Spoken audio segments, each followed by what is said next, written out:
నగరంలో కురుస్తున్న భారీ వర్షాల నేపథ్యంలో ఈరోజు హుసేన్ సాగర్ గేట్ల వద్ద గ్రేటర్ హైదరాబాద్ నగర డిప్యూటీ మేయర్ శ్రీమతి మోతే శ్రీలత శోభన్ రెడ్డి గారు జీహెచ్ఎంసీ ఉన్నతాధికారులతో తనిఖీ చేశారు.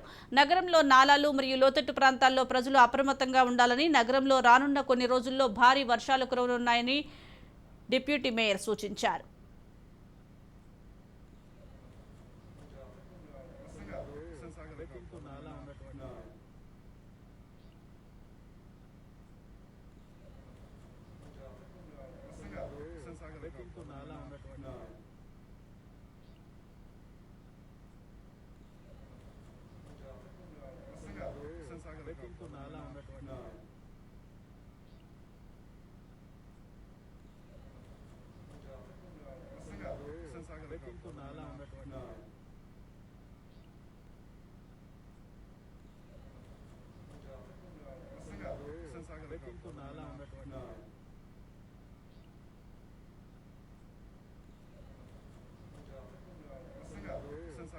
నాలా ఉన్నటువంటి